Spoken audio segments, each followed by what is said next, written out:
नमस्कार, आज की बात में आपका स्वागत है। आज मैं आपको किसान आंदोलन के बारे में कुछ ऐसी खबर दिखाऊंगा कि आप चौंक जाएंगे। मैं आपको ऐसे ऐसे सबूत दिखाऊंगा जिससे साबित होगा कि देश के दुश्मन किसानों के आंदोलन को हाईजैक करने की फिराक में हैं। देश विरोधी काम करने वाले, भारत तेरे टुकड़े होंगे जैसे नारे लगाने वालों के सपोर्टर्स किसानों के मंच का इस्तेमाल करते हुए मिले। किसानों का नाम लेकर, किसानों की आड़ लेकर फिर से देश के माहौल को खराब करने की साजिश करने वाले एक्शन में दिखाई दिए। पहले जब सोशल मीडिया पर आज मैंने ये तस्वीरें देखी तो मुझे यकीन नहीं हुआ। मैंने अपने रिपोर्टर्स को इसकी सच्चाई का पता लगाने के लिए कहा। जब ये पक्का हो गया तस्वीरें सच्ची हैं, साजिश पक्की है, वीडियो सही है, तो मैंने खतरनाक तस्वीरें आपको दिखाने का फैसला किया, किसान भाइयों को दिखाने का फैसला किया ताकि उनकी भी आंखें खुले। किसानों के आंदोलन में आप हैरान होंगे, शर्जील इमाम और उमर खालिद के समर्थन में पोस्टर लगाए गए। देशद्रोह के इल्जाम में जेल में बंद शर्जील इमाम और उमर खालिद के सपोर्ट में नारे लगाए गए और यह एक साजिश के तहत किया गया, सरेआम किया गया। धरने पर बैठे सीधे साधे किसानों को भी शर्जील इमाम और उमर खालिद के पोस्टर थमा दिए गए। ये पोस्टर लहराते रहे। किसानों को शायद पता भी नहीं होगा वो किसकी तस्वीर लेकर बैठे थे, वो किसके पक्ष में नारे लगा रहे थे, वो कौन है। मुझे तो ये देखकर हैरानी हुई कि जिस मंच के नीचे किसान शर्जील इमाम और उमर खालिद के पोस्टर लेकर बैठे थे, उस मंच पर शर्जील इमाम के समर्थन में कुछ किसान नेता नारे लगा रहे थे। मैं उन किसान नेताओं की असलियत भी आपको बताऊंगा, उनकी बात भी आपको सुनवाऊंगा। अभी तक तो यह सुनी सुनाई बात थी कि किसानों के आंदोलन को हाईजैक किया जा रहा है, किसानों की आड़ में देश विरोधी ताकतें साजिश रच रही हैं, लेकिन आज इसके सबूत हमें मिले। पहले तो आपको वो तस्वीरें दिखाता हूं जो मैंने आज सोशल मीडिया पर देखी और मुझे बताया गया था इन तस्वीरों को काफी फैलाया गया है। किसानों के मंच से शर्जील इमाम के लिए जिंदाबाद के नारे, उमर खालिद के लिए समर्थन। ये हैरान करने वाली बात थी। मंच पर जितने लोग की तस्वीर दिख रही थी, ज्यादातर के खिलाफ देशद्रोह के केसेस हैं।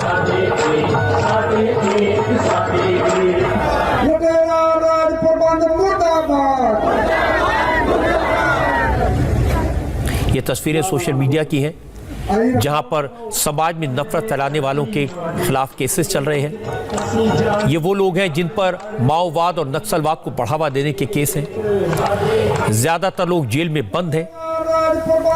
ऐसे लोगों के समर्थन में किसानों के नारेबाजी की वीडियो सोशल मीडिया पर वायरल किए गए।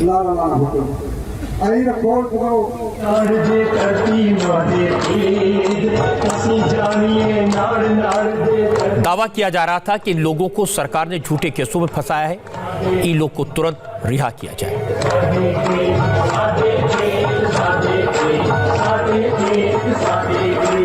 हमारी संवाददाता विजय लक्ष्मी ने कंफर्म किया कि वीडियो सही है।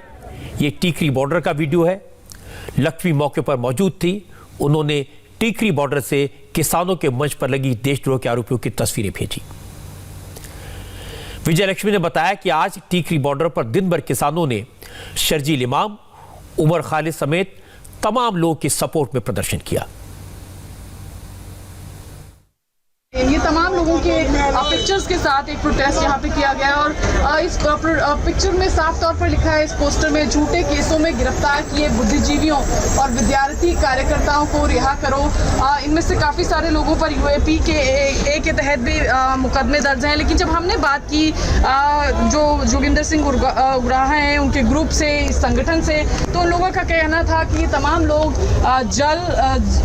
जंगल और ज़मीन की लड़ाई लड़ते हैं और ये लोग भी अपनी ज़मीन की लड़ाई लड़ाई लड़ रहे हैं, इसलिए इन लोगों के समर्थन में ये लोग हैं और इसीलिए ये मांग कर रहे हैं कि इन तमाम लोगों को जो है वो रिहा किया जाए। इस तरह का जो पोस्टर्स हैं और इनके पिक्चर्स के साथ जो है आज एक प्रोटेस्ट, एक विरोध प्रदर्शन इनके द्वारा भारतीय किसान यूनियन एकता उग्राहा जो है इसके द्वारा किया गया। ये तमाम लोगों की पिक्चर्स के साथ प्रोटेस्ट किया। ये प्रोटेस्ट जो है वो दिन में हुआ, हालांकि जो बैनर्स हैं, ये जो बड़े होर्डिंग्स हैं, ये ज़रूर अभी उस जगह पे लगे हुए हैं।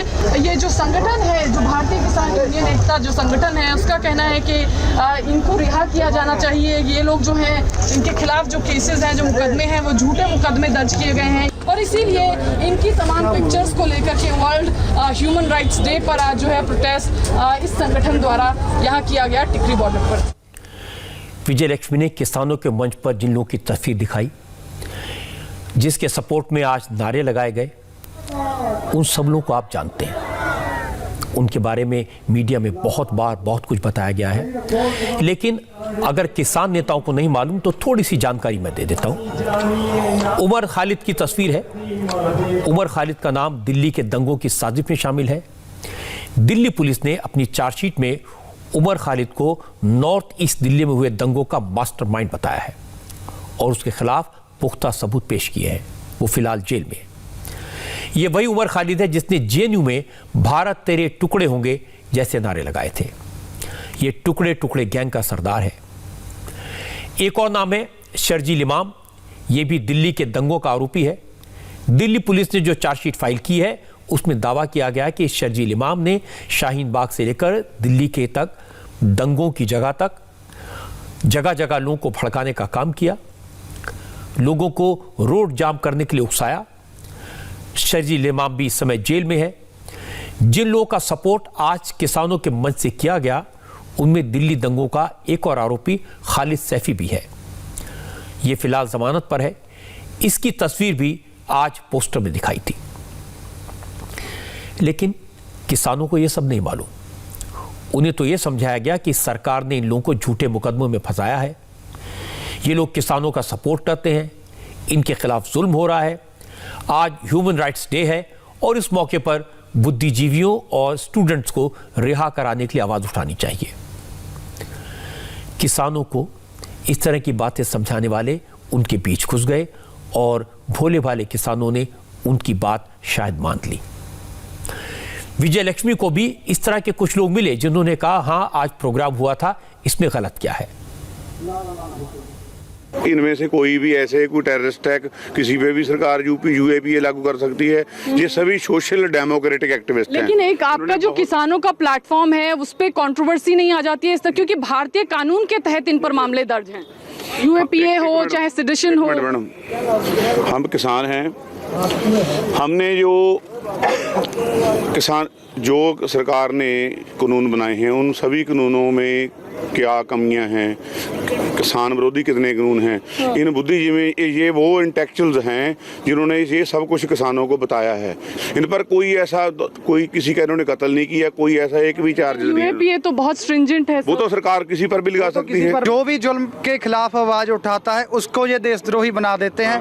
कोई भी बात जो बोलते वो देशद्रोही। आप लोग बैठे हैं, आप लोगों के खिलाफ नहीं उठाया। जो अपने हम पर डांगे मारेगी, पानी की बिछाड़े मारेगी हमारे देश में। हम किसान हैं, अन्नदाते हैं। यूएपीए तो नहीं लगता ना किसी यूएपी लगा देंगे। यूएपी हम इनके सोशल एक्टिविस्ट के लिए राइट्स किए बोले हैं। आज हमको कोई लुकाश पाकर थोड़ी बात कर रहे हैं। ये सोशल एक्टिविस्ट हैं। आज ह्यूमन राइट्स डे के दिन इनकी सपोर्ट में हमने आज सारा दिन स्टेज इनके सपोर्ट में चलाई है, प्रोग्राम किया है। इन सब जो है निहत्थे हैं, इनको तुरंत मांग है जथेबंदी की प्रॉपर, इनको छोड़ा जाए।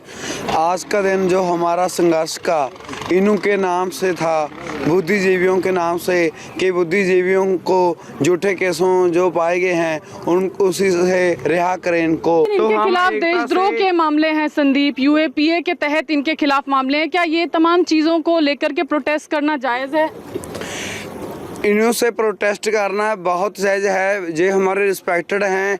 इन्होंने जब भी किसानों पर कोई बुरा वक्त आया है तो इन्होंने आवाज उठाई है। क्या आपको लगता है ये बातें कहने वाले किसान हैं? क्या आपको लगता है कि शर्जील इमाम और उमर खालिद ने किसानों को गाइड किया होगा किसी ज़माने में? किसान आंदोलन करने वाले और उसको लीड करने वाले नेताओं से हमारे संवाददाताओं ने पूछा कि वो देशद्रोह के आरोपियों को किसानों का मंच कैसे दे सकते हैं। जो जवाब मिला वो हैरान करने वाला था। कुछ नेताओं ने कहा इन लोगों को सपोर्ट देने में गलत क्या है।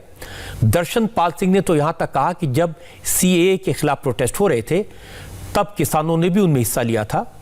किसानों के आंदोलन को बुद्धिजीवियों का सपोर्ट मिल रहा है, इसलिए आज ह्यूमन राइट्स डे के मौके पर जेलों में बंद इंटेलेक्चुअल्स के लिए कुछ किसानों ने आवाज उठाई तो गलत क्या है। किसान संगठनों के लोगों के ऊपर भी केस है और देश में ये नहीं होता कि हमेशा सरकार ठीक ही करती है। देश में बहुत सारे संगठन हैं जो ह्यूमन राइट्स की बात करते हैं, डेमोक्रेटिक राइट्स की बात करते हैं। देश में बहुत सारे लोग हैं जिनकी कलम और जिनकी भाषण, जिसके गीत से, जिसकी एक्टिंग से सरकार कहती है कि सरकार के पक्ष का नहीं है। और सरकार कोई भी हो, किसी स्टेट की भी हो सकती है, सेंट्रल गवर्नमेंट की भी हो सकती है। ऐसे लोगों को वो चुप कराने के लिए कोई ना कोई कानून, जैसे यूएपी आया है, पोटा था, टाडा था, सेंटर ये अंग्रेज लोग थे, अंग्रेजों ने ऐसे कानून बनाए थे।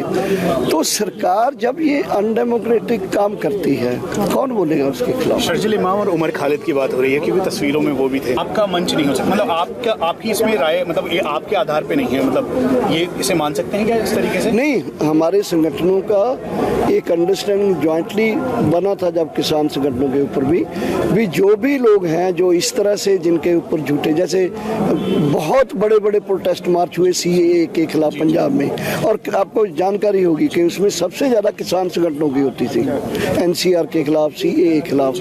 अब जब किसान संगठन यहाँ भी आए थे दिल्ली में, तो जो वो किसान संगठनों ने अगर उस समय किया है तो वो जो मूवमेंट के लोग हैं अगर कोई, तो उनको अगर झूठे केसों में सरकार करती है तो वो इतना तो उठाएंगे भाई, वो झूठा केस है, गलत केस है, वो गलत वापस लो। दर्शन पाल सिंह सुलझे हुए किसान नेता हैं। उनकी बात सुनकर मुझे हैरानी हुई, आश्चर्य हुआ। जिन लोगों ने भारत तेरे टुकड़े टुकड़े होंगे जैसे नारे लगाए हों, उनको बुद्धिजीवी बताकर उनका समर्थन कैसे किया जा सकता है, और वो भी किसान आंदोलन के दौरान। हालांकि ऐसा नहीं कि सारे किसान नेता इस तरह की हरकतों को सपोर्ट करते हैं। बहुत सारे ऐसे किसान नेता हैं जिन्हें किसानों के मंच से इस तरह के लोगों को सपोर्ट की बात मालूम भी नहीं थी।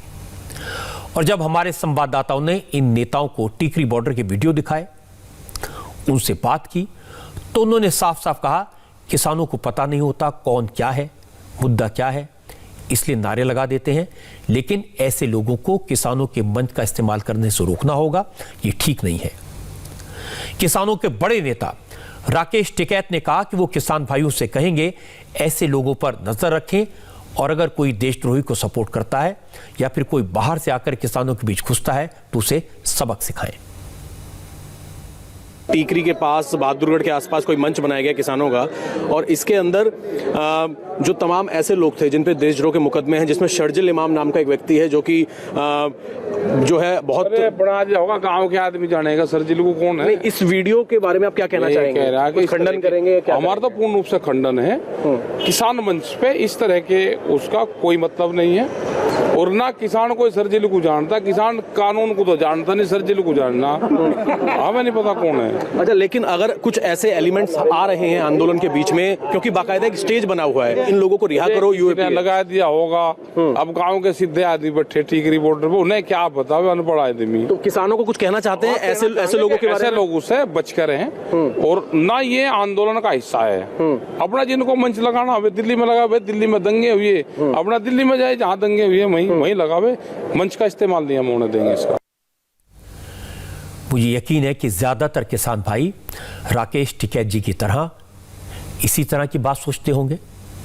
उन्हें जानकारी नहीं होगी, लेकिन अगर किसानों के बीच, उनके मंच पर, किसानों के आंदोलन में जेएनयू के टुकड़े टुकड़े गैंग को सपोर्ट मिले, देश तोड़ने वालों को समर्थन मिले, तो ये दुख की बात है। किसान माओवादियों की रिहाई की मांग करें, जेल में बंद आतंकवादियों को, दंगाइयों को छोड़ने की मांग करें, तो ये चिंता की बात है।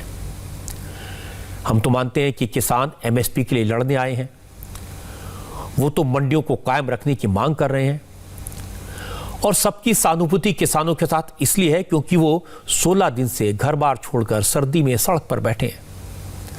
कोई नहीं चाहता कि अन्नदाता को सड़क पर बैठना पड़े, परेशानियां उठानी पड़े। सब चाहते हैं कि सरकार किसानों को संतुष्ट करे, उनकी मांगे माने। लेकिन अगर इस आंदोलन में किसानों की मांग छोड़कर देश को बांटने वाले घुस जाएंगे, तब तो कभी फैसला नहीं हो सकेगा। देश में दंगा फैलाने वाले, अराजकता फैलाने वालों को अगर खुलेआम सपोर्ट मिलेगा, मंच मिलेगा, तो देश की जनता किसानों को कैसे सपोर्ट करेगी? किसान नेताओं को सोचना पड़ेगा। मैं तो मानता हूं कि किसानों के बीच में हर तरह के एलिमेंट्स घुस गए हैं जो अपना अपना उल्लू सीधा करना चाहते हैं। कोई राहुल गांधी का सपोर्टर है, अडानी अंबानी के बॉयकॉट का नारा लगवा रहा है, तो कोई टुकड़े टुकड़े गैंग को सपोर्ट कर रहा है।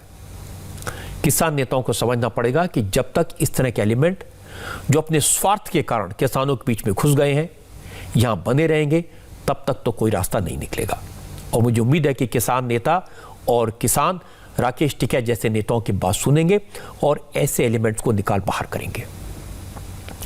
हालांकि सरकार रास्ता निकालने की कोशिश में आज भी लगी हुई है, किसानों को बार बार बातचीत का बुलावा दे रही है, लेकिन किसानों ने अब अपना आंदोलन और तेज करने का ऐलान कर दिया है। किसान संगठनों के नेताओं ने कहा कि अब किसान सिर्फ सड़कें और हाईवे नहीं, रेलवे ट्रैक भी बंद करेंगे, अब ट्रेनें भी रोकी जाएंगी। लेकिन इसके बाद भी आज कृषि मंत्री नरेंद्र सिंह तोमर ने किसानों को एक बार फिर सरकार के प्रस्ताव पर खुले मन से विचार करने को कहा। नरेंद्र सिंह तोमर ने कहा, सरकार बिना ईगो के, बिना किसी अहंकार के किसानों के साथ खुले मन से बातचीत कर रही थी और अभी भी करना चाहती है। किसान जब चाहें सरकार से बात करने के लिए आ सकते हैं। नरेंद्र सिंह तोमर किसानों को एक बार फिर एमएसपी, एपीएमसी और कोर्ट जाने के प्रावधान समेत तमाम मुद्दों पर भरोसा दिला रहे थे।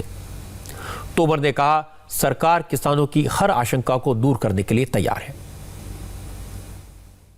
उनकी मांग एक पहले तो ये थी कि कानूनों को निरस्त करना, तो हमारा सरकार का पक्ष है कि कानून के वे प्रावधान जिन पर किसान को आपत्ति है, उन प्रावधान पर सरकार खुले मन से विचार करने को तैयार है। सरकार का कोई ईगो नहीं है और सरकार को कोई उन पर विचार करने में दिक्कत नहीं है और हम यूनियन के साथ बैठकर उसको समाधान कर सकते हैं। कुछ लोगों का बातचीत में बात आती थी कि ये कानून वैध नहीं है, क्योंकि कुछ लोगों ने ऐसा बता रखा था कि कृषि राज्य का विषय है और केंद्र सरकार उस पर कानून नहीं बना सकती। तो हम लोगों ने उनको बैठक में भी संतुष्ट करने की कोशिश की और हमने कहा कि केंद्र सरकार को ट्रेड के लिए कानून बनाने का अधिकार है और हमने ट्रेड से संबंधित ही अपने कानून को सीमित रखा है और एपीएमसी इस कानून से कहीं भी प्रभावित नहीं होती, एमएसपी भी कहीं भी प्रभावित नहीं होती। और ये सब उनको बताने की कोशिश की और फिर उनको हमने ये लिखकर भेजा कि केंद्र सरकार को किन किन कानूनों के अंतर्गत कानून बनाने का अधिकार है। किसान नेताओं ने सरकार की बात सुनी। नरेंद्र सिंह तोमर की बात सुनने के बाद किसानों ने कहा, सरकार अब कानूनों में बदलाव की बात न करे। किसान तीनों कानूनों को रद्द करने से कम पर तैयार नहीं होंगे। सरकार बार बार भरोसा दिला रही है और किसान संगठनों के नेता बार बार वही बातें कह रहे हैं कि मंडियां खत्म हो जाएंगी, एमएसपी पर फसल नहीं बिकेगी, कृषि क्षेत्र को अडानी अंबानी को देने की तैयारी है, मंडियों पर कुछ ही साल में कॉरपोरेट्स का कब्जा हो जाएगा, इसलिए अब किसान कोई बात नहीं सुनेगा। भारत सरकार को ये कानून बनाने का अधिकार ही नहीं। जो बातें प्रेस कॉन्फ्रेंस में वो कह रहे थे अपने फेस सेविंग के लिए, जो कानून बनाए उन्होंने ये बात सामने रख के कि एक पैरेलल मार्केट बनेगी, वो ट्रेडर के लिए बनेगी, प्राइवेट ट्रेडर के लिए।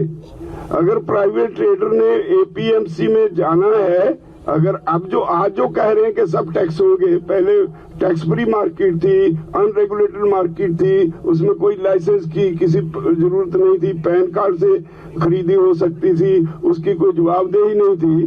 जो पहले वो ये बात कहते थे, तो आज एपीएमसी एक्ट में पहले से ही ये प्रोविजन है, वो वहां ही खरीदी कर सकते हैं। अलग से मंडी बनाने का मतलब ही ये है कि धीरे धीरे एपीएमसी खत्म हो जाए और मोनोपोली हो जाए प्राइवेट कॉर्पोरेट हाउसेस की।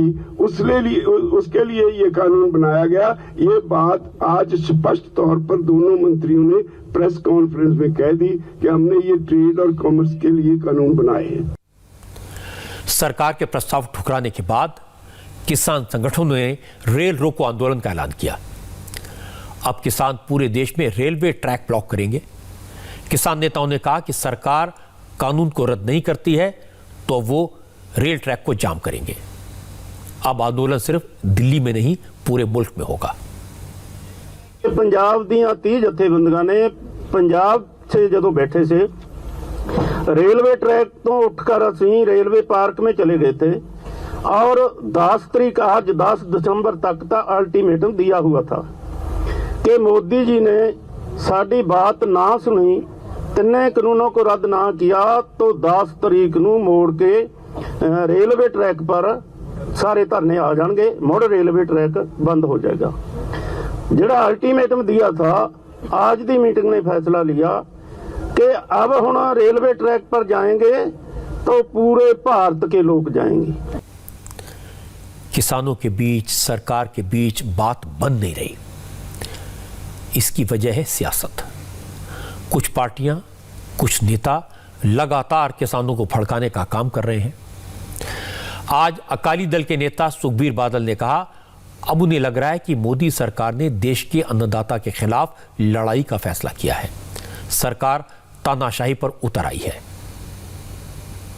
चाहता की है अन्नदाता कि जेड़ा कानून काले कानून मोदी साहब ने बनाए है वो कानून नहीं चाहता। डेमोक्रेसी का मतलब है कि जेड़े लोग नहीं चाहते जिहड़ी चीज़, सरकारां दा फर्ज है कि वो चीज़ां ना लागू करन।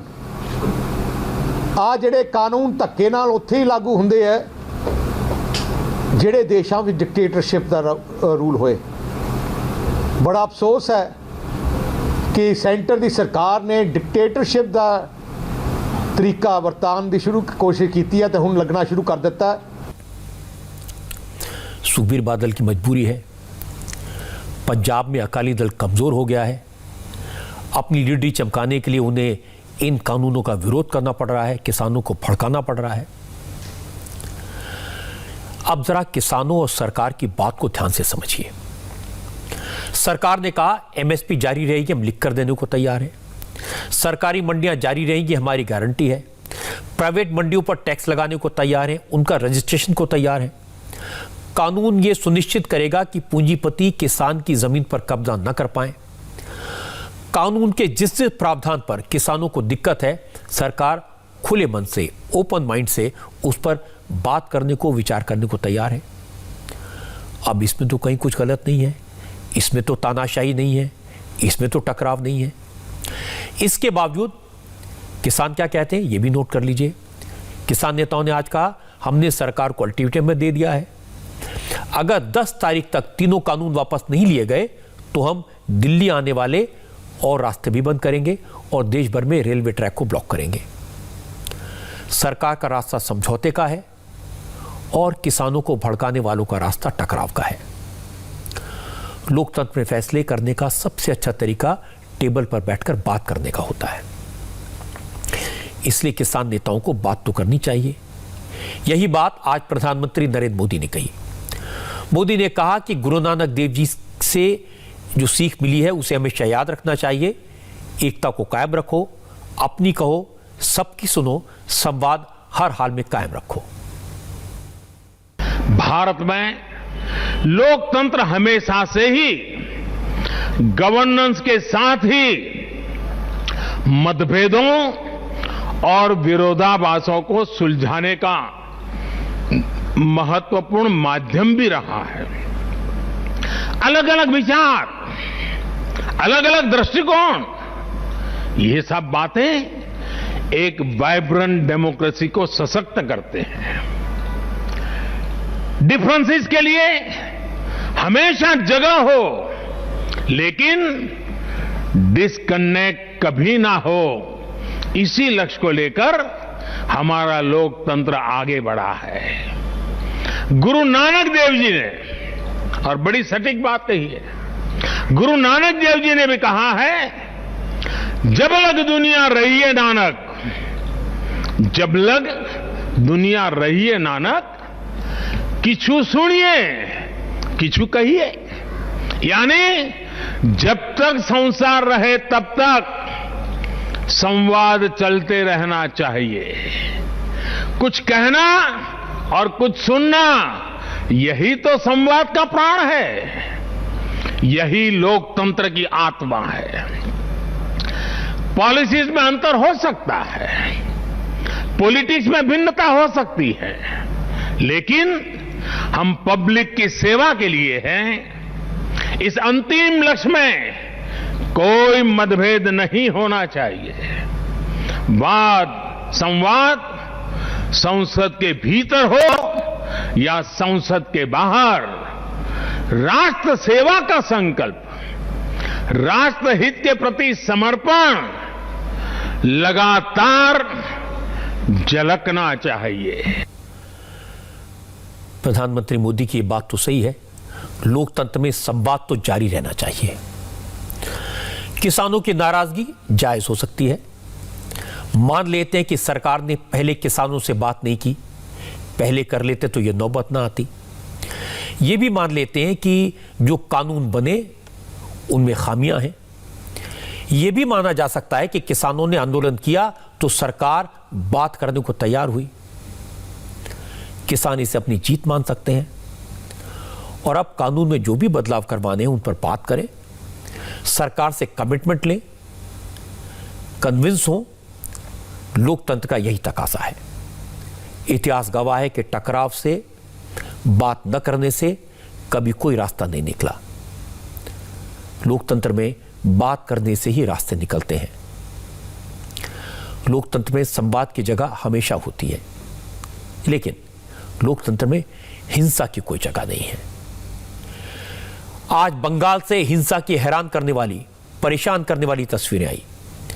पश्चिम बंगाल की पूरी तस्वीर मैं आपको दिखाऊंगा, उससे पहले 15 सेकंड का स्पॉन्सर मैसेज।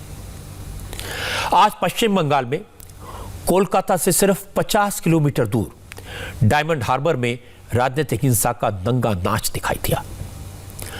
बीजेपी के अध्यक्ष जेपी नड्डा आज बीजेपी के तमाम नेताओं के साथ डायमंड हार्बर में पार्टी के कार्यकर्ताओं को संबोधित करने पहुंचे थे, लेकिन रास्ते में तृणमूल कांग्रेस के कार्यकर्ताओं ने पूरी प्लानिंग के साथ, पूरी साजिश के साथ, पूरी तैयारी के साथ बीजेपी के नेताओं और कार्यकर्ताओं को घेर कर मारा।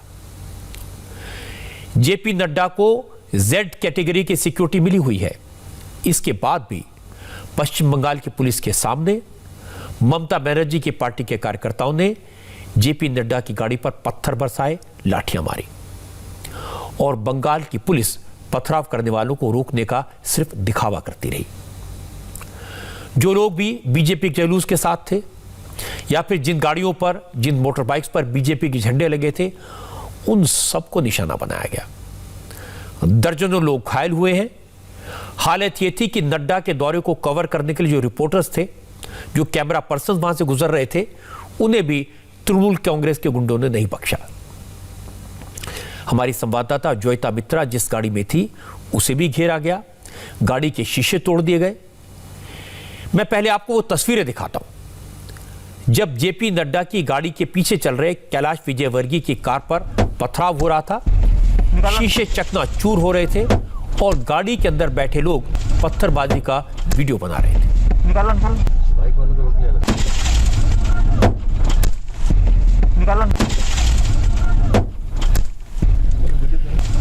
एक और तस्वीर आपको दिखाता हूं, इसके बाद मैं आपको आगे की बात भी बताऊंगा। नेताओं का हाल क्या था इसका अंदाजा आपको मिल गया होगा कि देखिए बीजेपी कार्यकर्ताओं की कैसे पिटाई हुई।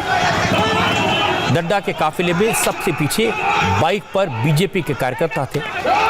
सड़क के दोनों तरफ तृणमूल कांग्रेस के कार्यकर्ता लाठी डंडों और पत्थरों से लैस होकर खड़े थे।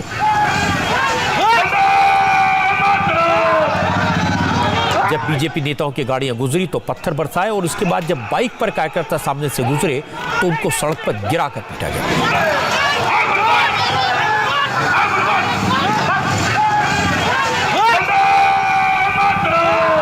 किसी के सिर में लाठी लगी, किसी की पीठ पर, किसी की बाइक वही गिर गई, तो किसी को दौड़ा दौड़ा कर पीटा गया। इस हमले में कई बीजेपी कार्यकर्ताओं को गंभीर चोटें आई हैं। 8 लोग इस वक्त हॉस्पिटल में हैं। किसी के सिर पर चोट लगी है, किसी की टांग टूट गई है, किसी की पीठ पर घाव है, तो किसी के हाथ तोड़ दिए गए। तस्वीरें बहुत सारी हैं, वीडियो बहुत सारे हैं। आपको कुछ और वीडियो दिखाऊंगा, जेपी नड्डा की गाड़ी का हाल भी दिखाऊंगा, लेकिन पहले बता दूं कि आखिर बीजेपी नेताओं और कार्यकर्ताओं की तृणमूल कांग्रेस के नेताओं से ऐसी क्या दुश्मनी हो गई, किस बात का गुस्सा था जो खून खराबे पर उतर आए। असल में तृणमूल कांग्रेस के नेता इसलिए फ्रस्ट्रेट हो गए कि बीजेपी ने अब सीधे सीधे ममता बनर्जी और उनके सांसद भतीजे अभिषेक बनर्जी के गढ़ पर धावा बोल दिया। जेपी नड्डा ने बंगाल में इलेक्शन कैंपेन की शुरुआत कल भवानीपुर से की थी। ये ममता बनर्जी की कॉन्स्टिट्यूएंसी है, यहां से ममता जीतती हैं, यहीं से विधायक हैं। कल नड्डा ने ममता के गढ़ में जाकर उन्हें चैलेंज किया था। भवानीपुर की गलियों में घूमे। आज वो डायमंड हार्बर जा रहे थे। डायमंड हार्बर ममता के भतीजे, उनके उत्तराधिकारी अभिषेक बनर्जी की सीट है। डायमंड हार्बर से अभिषेक बनर्जी लोकसभा के एमपी हैं। क्योंकि नड्डा ने सीधे ममता और अभिषेक को चुनौती दी, इसीलिए आज तृणमूल कांग्रेस के नेताओं ने नड्डा और बीजेपी के दूसरे नेताओं को घेर कर मारा। कल भवानीपुर में भी नड्डा को तृणमूल कांग्रेस के कार्यकर्ताओं ने काले झंडे दिखाए थे, लेकिन आज तो सारी हदें पार कर दी। पूरी प्लानिंग के साथ, तैयारी के साथ जेपी नड्डा के काफिले पर हमला बोला गया। जेपी नड्डा देश की सबसे बड़ी पार्टी के राष्ट्रीय अध्यक्ष हैं, पार्लियामेंट के मेंबर हैं। उन्हें जेड कैटेगरी की सिक्योरिटी मिली है, क्योंकि कल ही भवानीपुर में नड्डा के कार्यक्रम में खलल डालने की कोशिश की गई थी और बीजेपी नेता दिलीप घोष ने कल ही नॉर्थ 24 परगना के एसपी, बंगाल के होम मिनिस्टर और देश के होम मिनिस्टर अमित शाह को चिट्ठी लिखकर नड्डा की सुरक्षा को लेकर चिंता जताई थी। इसके बाद कुछ सेंट्रल फोर्सेस को तैनात किया गया था, लेकिन सड़क पर तो पश्चिम बंगाल की पुलिस थी और पुलिस ने तृणमूल कांग्रेस के पत्थरबाजों को रोका नहीं। वो तो जेपी नड्डा की गाड़ी बुलेट प्रूफ थी, इसलिए पत्थर नड्डा तक नहीं पहुंच सके, लेकिन उनकी गाड़ी पर जो निशान मिले वो बता रहे हैं कि हमला कितना खतरनाक था। जेपी नड्डा को तो बुलेट प्रूफ शीशों के कारण बचा लिया गया, लेकिन कैलाश विजयवर्गीय दूसरे नेता, उनकी गाड़ियों के ग्लास तो नॉर्मल थे और इस वजह से कैलाश विजयवर्गीय तृणमूल कांग्रेस के कार्यकर्ताओं के पत्थरों का निशाना बने। कैलाश विजयवर्गीय की गाड़ी पर पत्थरों की बरसात की गई और आवाजें ऐसी आ रही थी कि सुनकर डर लगता था। पथराव की वजह से गाड़ी का विंडशील्ड क्रैक हो गया, ड्राइवर की साइड का कांच टूट गया, सामने देखने में दिक्कत हो रही थी। इसके बावजूद ड्राइवर ने गाड़ी रोकी नहीं और किसी तरह उनको निकाल करके बाहर ले गया। इस पथराव में कैलाश विजयवर्गीय के हाथ पर चोट लगी।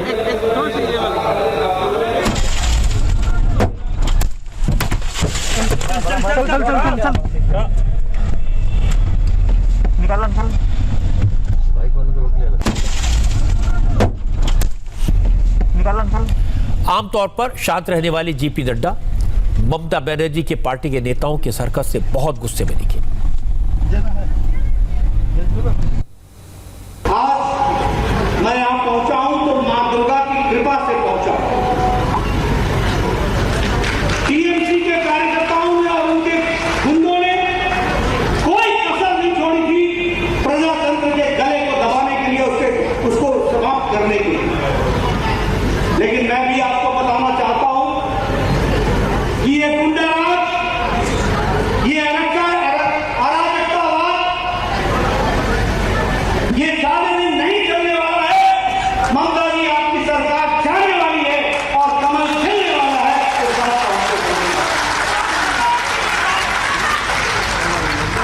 जब मैं जंगल राज कहता हूं तो मैं ऐसे ही नहीं कहता।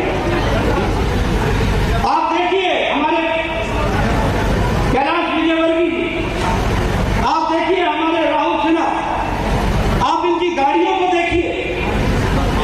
मैं तो आज इसलिए सुरक्षित हूं क्योंकि हमारे पास बुलेट प्रूफ गाड़ी, अन्यथा किसी कोई गाड़ी नहीं छूटी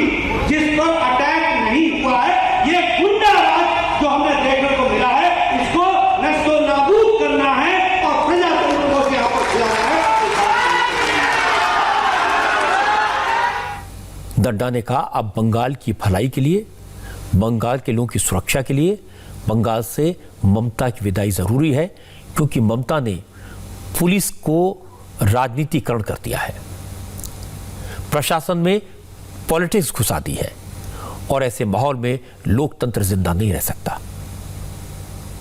पिछले 1 महीने में 8 कार्यकर्ताओं की जानें गई और आज भी मालूम नहीं हमारे मोटरसाइकिल चलाने वाले लोगों को जिस तरीके से अटैक किया गया। ये मुकुल जी को देखिए किस तरीके से इनको चोट लगी। अभी कैलाश जी अपना फर्स्ट एड कराने गए।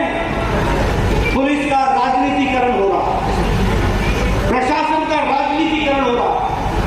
आप बताइए ये चलने देना है क्या? ये चलने देना है क्या? कमल खिलना है, कमल खिलना है। यही मैं आपसे कहने आया। मित्रों, मैं तो सच में कल से देख रहा हूं प्रशासन नाम की चीज ही नहीं। There is no administration. प्रशासन कोलैप्स कर चुका है, कहीं दिखता नहीं। अगर हमारी सेंट्रल सिक्योरिटी फोर्सेज ना हो तो बंगाल घूमना मुश्किल है। मैं समझ सकता हूं कि कार्यकर्ता की क्या हालत होती है, लेकिन मैं विश्वास दिलाना चाहता हूं चुनाव की तैयारी करो। डायमंड हार्बर से भी हम कमल खिलाएंगे, इस बात को मैं आपको डायमंड हार्बर में क्या हुआ, कैसे हुआ, किसने किया, इसकी तस्वीरें हैं, सबूत हैं। लेकिन पश्चिम बंगाल के पुलिस ने कहा जेपी नड्डा सही सलामत डायमंड हार्बर पहुंच तो गए, उनके काफिले को कुछ नहीं हुआ। देवीपुर इलाके ने सड़क के किनारे खड़े लोगों ने पत्थर फेंके, लेकिन तब तक काफिला जा चुका था। सब लोग ठीक हैं, यह पुलिस ने दावा किया। सिचुएशन कंट्रोल में है, यह कहा, और फिर कहा मामले की जांच की जा रही है। लेकिन पुलिस जिन लोगों को बाई स्टैंडर्ड बता रही है, सड़क के किनारे खड़े लोग बता रही है, आम लोग बता रही है, उन बाई स्टैंडर्ड्स की हकीकत क्या है, यह मैं आपको दिखा देता हूं। जो लोग इस काफिले का विरोध कर रहे थे, आप उनके नारे सुनेंगे तो आपको पता चल जाएगा ये लोग कौन थे।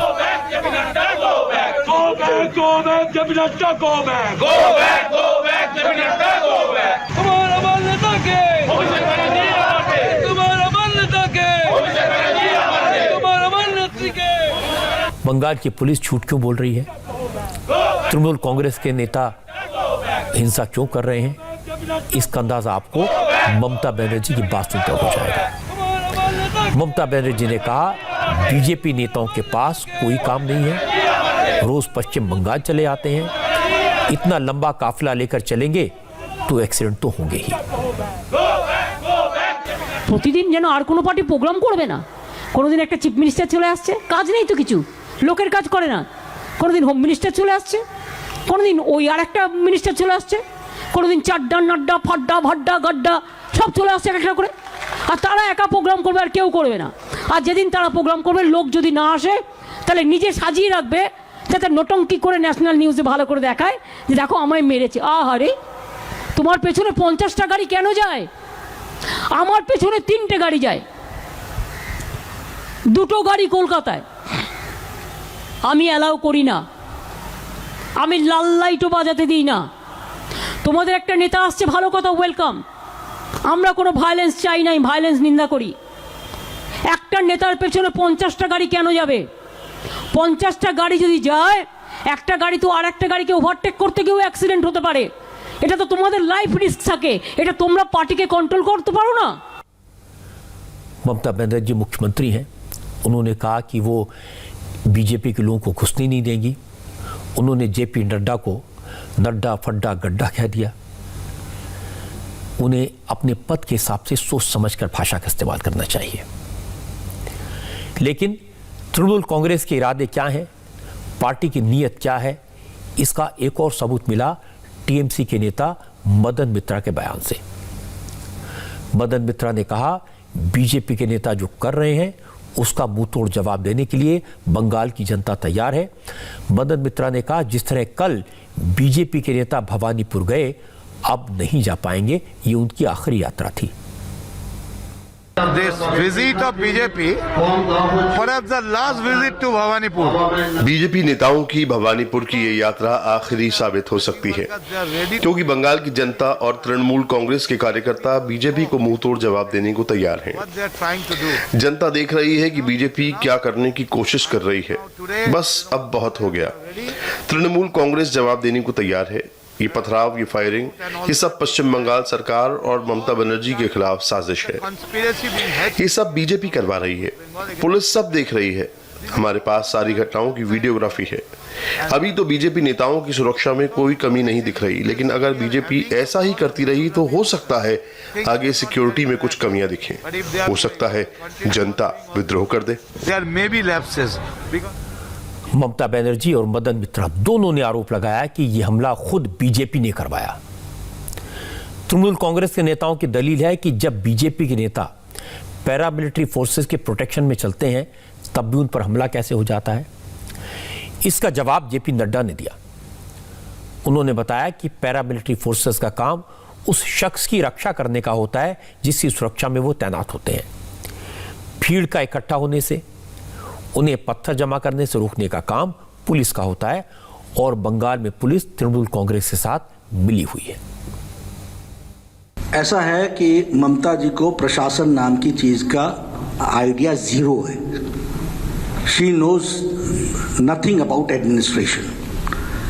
कभी भी सीआईएसएफ, सीआरपीएफ सड़क पर खड़े होकर के पत्थरबाजों को नहीं रोकती है, वह सब्जेक्ट को प्रोटेक्ट करती है। उनका काम सब्जेक्ट को प्रोटेक्ट करना है। उनका काम सड़क पर खड़े होकर के जो लोग वहां पत्थर इकट्ठे कर रहे थे उनको रोकना हमारा काम नहीं है, वो स्टेट पुलिस का काम है। और स्टेट पुलिस को प्रश्रय देना ये ममता जी का काम रहा है। ये मेरा चार्ज है। ममता बनर्जी की बात सुनकर हैरानी होती है। वो कह रही थी बीजेपी खुद अपने कार्यकर्ताओं पर हमला करवा रही है। ममता के मंत्री कह रहे हैं कि इस बार तो भवानीपुर पहुंच गए, अगली बार नहीं पहुंच पाएंगे। ये कैसी भाषा है, ये कैसी चुनौती है, ये कैसी धमकी है। सियासत में अगर नेता इस तरह की भाषा बोलेंगे तो कार्यकर्ताओं से अनुशासन की उम्मीद कैसे की जा सकती है। बंगाल के असेंबली चुनाव में अभी 5-6 महीने बाकी हैं, लेकिन जब राजनीतिक हिंसा का आलम अभी से यह है तो फिर आगे क्या होगा, ये सोचकर चिंता होती है। पिछले 1 साल में बंगाल में बीजेपी के 130 कार्यकर्ताओं की हत्या हो चुकी है। पिछले 1 महीने में 8 वर्कर मारे गए हैं। लोकतंत्र में इसे कोई सही नहीं ठहरा सकता, लेकिन ममता बनर्जी को यह बात समझने की जरूरत है। पश्चिम बंगाल में चुनाव शांति से हो, हिंसा ना हो, यह उनकी जिम्मेदारी भी है। बंगाल में तो हिंसा हो रही है, लेकिन जिस कश्मीर से पहले हिंसा की लगातार खबरें आती थी वहां चुनाव शांतिपूर्ण तरीके से हो रहे हैं। आज डीडीसी इलेक्शन में 5th फेज की वोटिंग थी। लोग कितने जोश के साथ वोट डालने आए, इसकी तस्वीरें मैं आपको दिखाऊंगा एक ब्रेक के बाद। जम्मू कश्मीर से आज एक बार फिर जमहूरियत के जश्न की, लोकतंत्र की जीत की तस्वीरें आई। जम्मू कश्मीर में आज डिस्ट्रिक्ट डेवलपमेंट काउंसिल के चुनाव में 5वें राउंड की वोटिंग हुई और 50% से ज्यादा लोगों ने अपने वोट के हक का इस्तेमाल किया। बांदीपोरा में 56 और कुपवाड़ा में 50% लोगों ने वोट डाले। लोगों ने कहा अब सुकून चाहिए, तरक्की चाहिए, और ये सब तब मिलेगा जब लोग अपनी प्लानिंग खुद बनाएंगे, अपने नेता खुद चुनेंगे। इसलिए वो कड़ाके की ठंड के बावजूद वोट डालने आए हैं। हम चाहते हैं कि हमारी कंस्टिट्यूंसी में डेवलपमेंट हो इन ऑल एस्पेक्ट्स। यहाँ पे बहुत ज़्यादा पीछे हैं हम। एक्चुअली इलेक्ट्रिसिटी के हम बहुत सफ़र कर रहे हैं। We suffer a lot because of electricity. यहाँ पे वाटर की स्कैरसिटी, मेडिकल के यहाँ पे कोई हमें फॉर्म ही नहीं है, हमारा हॉस्पिटल है ही नहीं। हमारा डीडीसी होगा, वो हमारा काम करेगा, गाँव का काम करेगा। बहुत सारा काम है हमारे गाँव में, मसाइल है हमारे गाँव में, इसलिए हमको डीडीसी ये अच्छा है, बहुत ज़रूरी। हम मानते हैं ये डेवलपमेंट डीडीसी का इलेक्ट जो ये हो रहा है आज इलेक्शन, बहुत मसला इससे इंशाल्लाह हम हल हो जाएंगे, यहाँ बहुत मसला हल जाएगी। इसलिए हमने आज अपने गांव का कैंडिडेट उठाया यहाँ हमारा मसला हल के लिए। उम्मीद इसलिए दिख रही है ताकि जो डीडीसी है इसको पावर्स मिल रहे हैं, ये अपनी कॉन्स्टिट्यूंसी का फैसला खुद कर सकता है, कहाँ पर क्या प्रॉब्लम है ये मतलब खुद कर सकता है, वहाँ पर जो भी मसले मसाइल होंगे ये खुद जा सकता है। बदलाव चाहते हैं सर कि कुछ हमारा हो जाए तो लोग भी दुआ करेंगे, खुदा भी राजी होता है उससे। कश्मीर से जब इस तरह की तस्वीरें आती हैं तो अच्छा लगता है। पता चलता है कि कश्मीर में अब बुलेट की जगह बैलेट ने ले ली है। जिन इलाकों में कभी दहशतगर्दों की गोलियों की आवाज़ गूंजती थी, डर के कारण लोग घर से नहीं निकलते थे, आज उसी कश्मीर में महिलाएं पोलिंग सेंटर पर लाइन लगाकर खड़ी हैं। मर्द हिम्मत से अपनी बात कह रहे हैं और ये सब सरकार को बता रहे हैं उन्हें बिजली चाहिए, पानी चाहिए, सड़क चाहिए, मेडिकल फैसिलिटीज़ चाहिए, अच्छे स्कूल चाहिए। ये बहुत बड़ा बदलाव है और सरकार की जिम्मेदारी है कि लोगों की इन उम्मीदों को पूरा करें। कश्मीर में लोकतंत्र की जीत की तस्वीरें आपने देखी तो दिल्ली में आज लोकतंत्र के नए मंदिर की नींव रखी गई। प्रधानमंत्री मोदी ने नई पार्लियामेंट बिल्डिंग का भूमि पूजन किया। इसकी अच्छी तस्वीरें मेरे पास हैं, ये आपको दिखाऊंगा ब्रेक के बाद। आज एक अच्छा काम हुआ, प्रधानमंत्री नरेंद्र मोदी ने नए पार्लियामेंट हाउस की नींव रखी। 971 करोड़ रुपए की लागत से बनने वाली नई पार्लियामेंट बिल्डिंग 2 साल में बनकर तैयार होगी। नई बिल्डिंग पुरानी पार्लियामेंट बिल्डिंग के बिल्कुल सामने बनेगी। 93 साल पुरानी जो संसद भवन की बिल्डिंग है वो गोल है, लेकिन पार्लियामेंट की नई इमारत ट्रायंगुलर होगी और ये 64,500 स्क्वायर मीटर एरिया में फैली होगी। नए संसद भवन में लोकसभा और राज्यसभा के लिए कुल श्रेष्ठ 1,272 सांसदों के बैठने का इंतजाम होगा। 64,000 नई बिल्डिंग में एमपीज के लिए सीटिंग अरेंजमेंट इसी हिसाब से किए जा रहे हैं जिससे भविष्य में अगर एमपीज की संख्या बढ़ जाए तो जगह की कोई कमी न पड़े। नई बिल्डिंग में हर एमपी को एक नया ऑफिस दिया जाएगा। नई बिल्डिंग का डिजाइन और कंस्ट्रक्शन इस लिहाज से किया जा रहा है कि जिससे ये 150 साल तक आने वाली जरूरतों को पूरा कर सके। पार्लियामेंट हाउस की नई बिल्डिंग सेंट्रल विस्टा प्रोजेक्ट का हिस्सा है जिसे पूरा करने के लिए 2024 तक की डेडलाइन है। राष्ट्रपति भवन से लेकर इंडिया गेट तक मंत्रालयों के बीच जो बिल्डिंग्स पुरानी हो गई हैं उनको तोड़कर नई बिल्डिंग्स बनाई जाएंगी और यहां बनने वाली सभी बिल्डिंग्स एक दूसरे से कनेक्टेड होंगी जिससे एक मंत्रालय से दूसरे मंत्रालय तक कम्युनिकेशन, आना जाना आसान हो और सिक्योरिटी का खर्चा बचे। लोकतंत्र में पार्लियामेंट हाउस की नई इमारत बने ये स्वागत योग्य है, लेकिन लोकतंत्र की शान होती है नेताओं के व्यवहार से। थोड़ी देर पहले मैंने आपको दिखाया था कि कैसे बंगाल में जेपी नड्डा के काफिले पर हमला हुआ और कैसे ममता बनर्जी ने यह कह दिया कि बीजेपी के नेताओं ने अपने ऊपर हमला अपने आप करवाया। इस हमले के बाद जिस इलाके डायमंड हार्बर में जेपी नड्डा गए वहां हमारे संवाददाता मौजूद थे और उन्होंने बहुत सारी एक्सक्लूसिव डिटेल्स भेजी हैं। इस पर हमारी आज की स्पेशल रिपोर्ट और ये देखने के लिए चलते हैं पंकज भार्गव के पास।